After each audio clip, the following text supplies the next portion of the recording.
बिस्मिल्लाहिर्रहमानिर्रहीम। Welcome to my YouTube channel.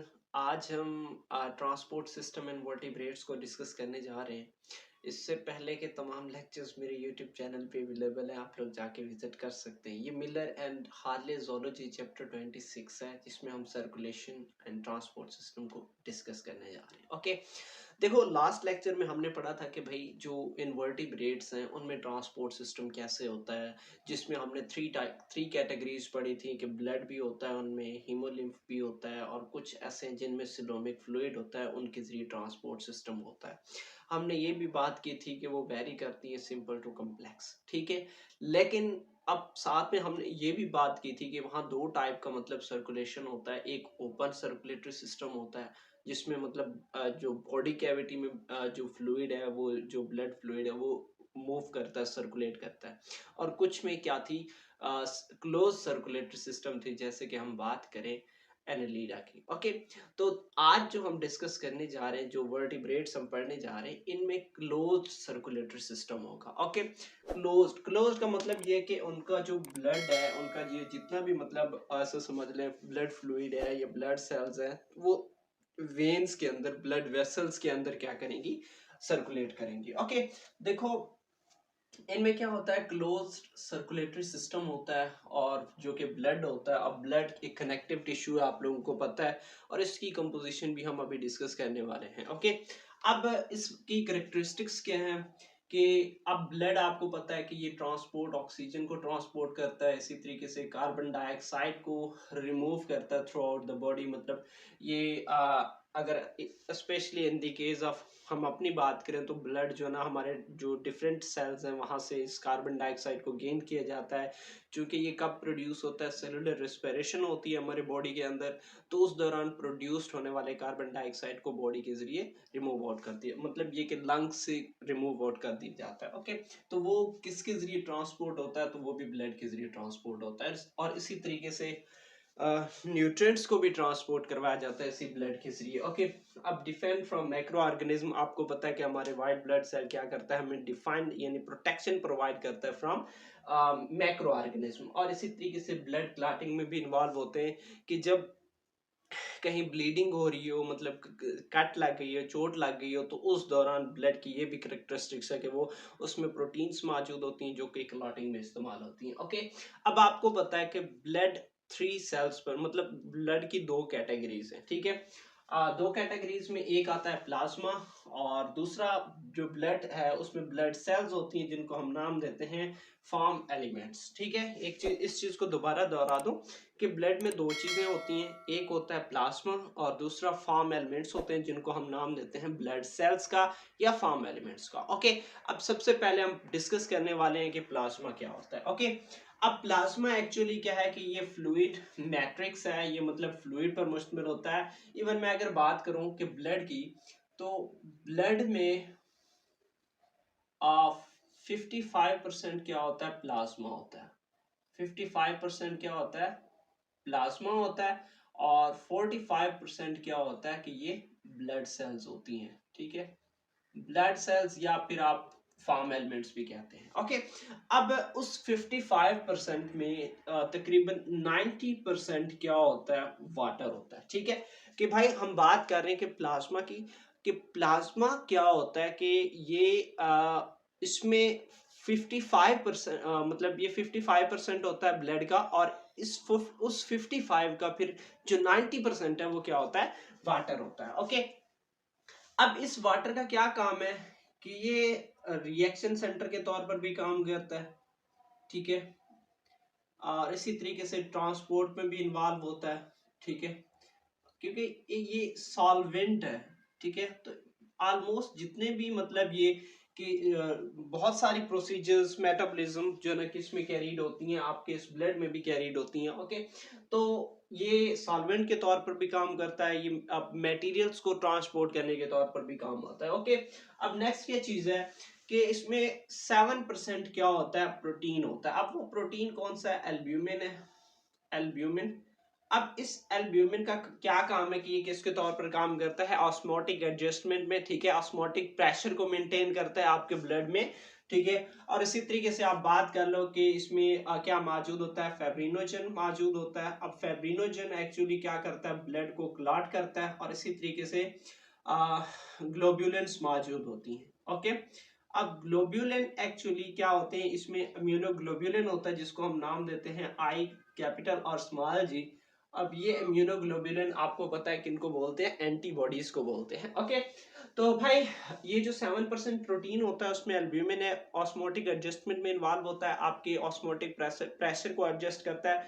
और इसी तरीके से फेब्रिनोजन है, ये ब्लड क्लॉटिंग में इन्वॉल्व होता है। और उसके अलावा जो ग्लोब्यूलिन है, जैसे कि इम्यूनोग्लोब्यूलिन मौजूद होता है, वो क्या करता है, एंटीबॉडीज मतलब होती हैं और आपके बॉडी को डिफाइन करती हैं। ओके, अब उसके बाद जो 3% रिमेनिंग पाया जाता है वो क्या है, उसमें इलेक्ट्रोलाइट्स होती हैं, अमीनो एसिड्स होती हैं, ग्लूकोज होता है, हार्मोन्स होती हैं, या फिर दूसरे वेस्ट मटेरियल पाए जाते हैं। ओके, देखो मैं इस चीज को मैंने इस वजह से मतलब पहले लिखा है कि बहुत सारी वीडियोस में आप लोगों ने यही कहा था कि सर जी मेहरबानी करके लिख दिया करें, बाद में आप समझा दें हमें, ठीक है, क्योंकि मैं फिर लिखने में लग जाऊंगा तो समझाने में टाइम लगेगा, वीडियो लेंथी हो जाएगी। ओके, अब नेक्स्ट ये चीज है कि भाई अगर आप इस फेब्रिनोजन को प्लाज्मा से रिमूव कर दो तो वो क्या कहलाता है, जो बाकी मटेरियल बचता है, दैट इज कॉल्ड सीरम।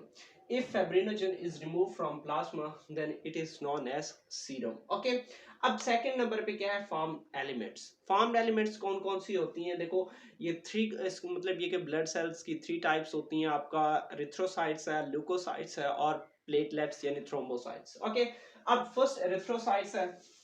अब एरिथ्रोसाइट्स मतलब जितने भी वर्टिब्रेट्स होती हैं उनके जो रेड ब्लड सेल है उसमें क्या मौजूद होता है, न्यूक्लियस मौजूद होता है, एक्सेप्ट मैमल्स के रेड ब्लड सेल में कोई न्यूक्लियस नहीं पाया जाता। और इसी तरीके से अगर हम बात करें कि लार्जेस्ट रेड ब्लड सेल किसके होते हैं, तो वो सैलिमेंडर, और सैलिमेंडर क्या होता है, एम्फीबियन होता है। ओके, ये क्या होता है, एम्फीबियन होता है।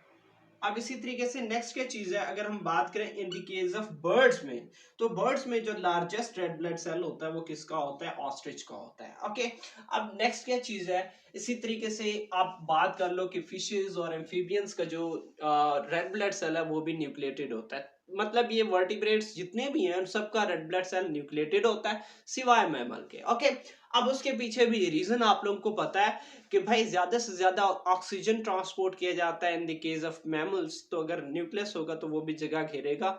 तो न्यूक्लियस को एक्चुअली किसके साथ रिप्लेस कर दिया जाता है, हीमोग्लोबिन के साथ ज्यादा से ज्यादा ब्लड मतलब कैरी होता है। ओके, अब इसी तरीके से मैमलियन रेड ब्लड सेल्स की बात कर लो कि ये बाइकनकेव होता है। कैमल और लेमेला की बात कर लो, इनका एलिप्टिकल होता है। और एवियंस की बात कर लो, उनका ब्लड क्या होता है, रेड ब्लड सेल क्या होता है, ओवल शेप होता है। ओके, अब जो बाइकनकेव है, अब ये कैरेक्टरिस्टिक्स, इसका फायदा क्या है कि इससे क्या होता है कि लार्जेस्ट सरफेस एरिया मिल जाता है for transport of oxygen. Okay, अब उसके बाद आपको पता है कि ट्रांसपोर्ट यानी बाइकनकेव स्ट्रक्चर के अंदर क्या मौजूद होती है, हीमोग्लोबिन मौजूद होता है।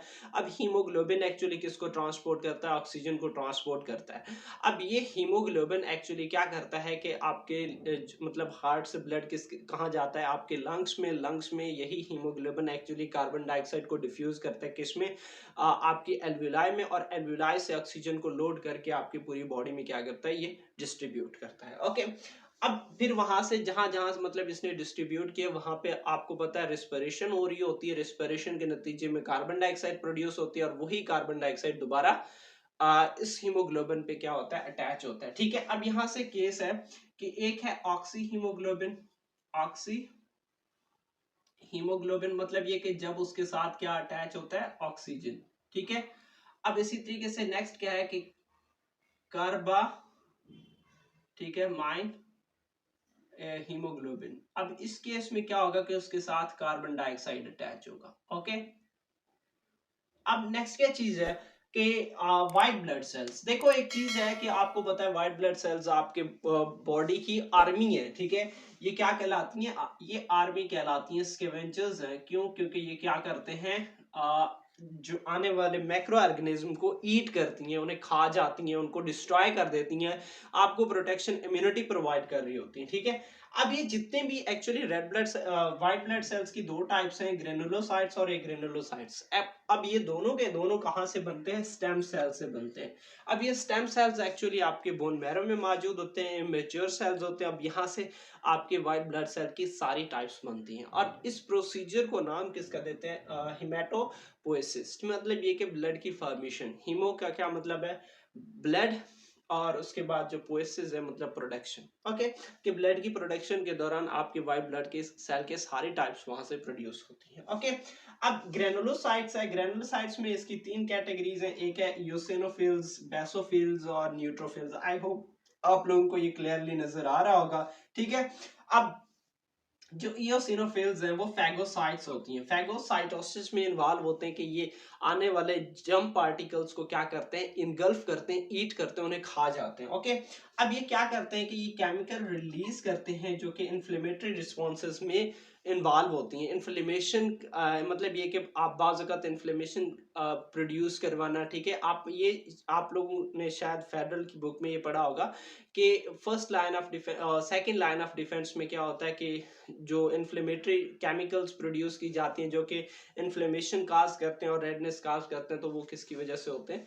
इस फैगोसाइट्स की वजह से होते हैं। ओके, अब नेक्स्ट क्या चीज है? बेसोफिल्स। बेसोफिल्स में ये एक्चुअली इनकी कंसंट्रेशन बहुत कम होती है और ये हिस्टामीन और हेपेरिन रिलीज करते हैं।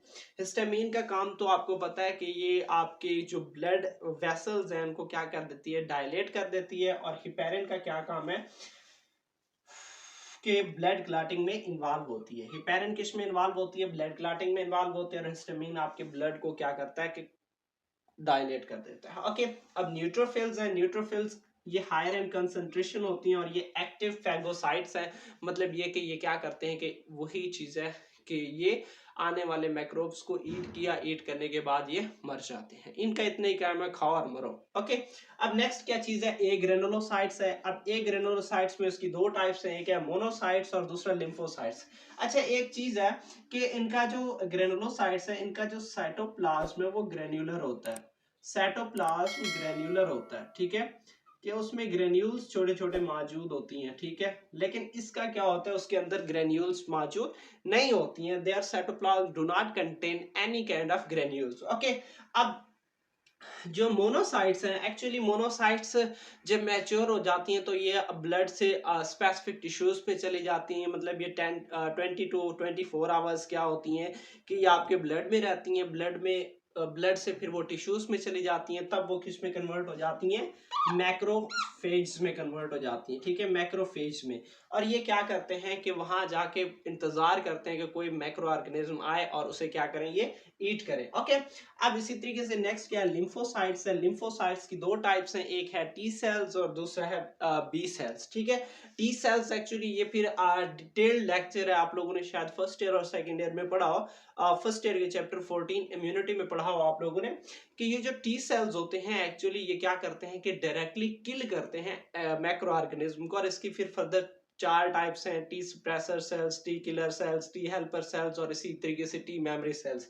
ओके, ये सारा का सारे के इसमें इन्वॉल्व होते हैं कि भाई उन मैक्रो ऑर्गेनिज्म को डायरेक्टली किल करने में इन्वॉल्व होते हैं, ठीक है। और इसी तरीके से बी सेल्स है। बी सेल्स भी क्या होती हैं कि इसकी दो टाइप्स होती हैं, ठीक है। एक प्लाज्मा सेल्स और दूसरा क्या है? मेमोरी सेल्स है, ठीक है। प्लाज्मा सेल्स एक्चुअली क्या करती हैं? एंटीबॉडीज प्रोड्यूस करती हैं। और मेमोरी सेल्स उस जो हुआ पड़ा जो इन्फेक्शन है उसको मतलब स्टोर कर लेते हैं फॉर फ्यूचर, ठीक है, फ्यूचर में काम आता है ताकि काम आ जाए। ओके, नेक्स्ट क्या है? प्लेटलेट्स। प्लेटलेट्स में क्या आती हैं भाई? थ्रोम्बोसाइट्स आती हैं। ओके, क्या आती हैं? थ्रोम्बोसाइट्स आती हैं। ओके, थ्रोम्बोसाइट्स एक्चुअली क्या होती हैं कि थ्रोम्बो का क्या मतलब होता है कि ये क्लॉट हो जाना। साइट्स मतलब ऐसे सेल्स जो क्लॉट हो जाते हैं। ओके, तो देखो प्लेटलेट्स एक्चुअली ये क्लॉटिंग में इन्वॉल्व होती हैं, ब्लड को क्लॉट करती हैं। जब आपका मतलब ये कि इन्फेक्शन हो जाता है या ब्लीडिंग हो जाती है, कट पड़ जाता है, तो उस वजह से बाउंड्स आ जाते हैं, तो वहाँ पे ब्लड को क्लॉट करने के काम आता है। ओके, अब ये डिस्क शेप होते हैं, इसी बेस पे हम इसको प्लेटलेट का नाम देते हैं कि ये डिस्क शेप होती हैं, cell fragments that initiate the blood clotting, और इनका मेन काम क्या है कि ब्लड क्लॉटिंग में इन्वॉल्व होते हैं। ओके, अब इनको प्रोड्यूस कहाँ किया जाता है कि बोन मैरो में मेगा कैरियोसाइट्स, वहां पे जाके उनको क्या किया जाता है, प्रोड्यूस किया जाता है। ओके, तो ये था हमारा आज का टॉपिक जिसमें आप लोगों ने पढ़ा transport system in vertebrates. Okay, अब इसमें मेजर जो ट्रांसपोर्ट सिस्टम है वो आपका ब्लड है। ये ब्लड, इसकी फिर डिफरेंट टाइप्स हैं, आपके बॉडी के डिफरेंट फंक्शंस को क्या करते हैं, रेगुलेट करते हैं, बहुत सारे फंक्शंस परफॉर्म करते हैं, जो कि आप लोगों ने वन बाय वन सारे पढ़े हैं। ओके, मजीद लेक्चर्स के लिए मेरे यूट्यूब चैनल को सब्सक्राइब करना है, वरना अपना फड्डा हो जाएगा। ओके, तो इंशाल्लाह मिलता हूँ नेक्स्ट वीडियो में, तब तक इजाजत चाहता हूँ। ओके, अल्लाह।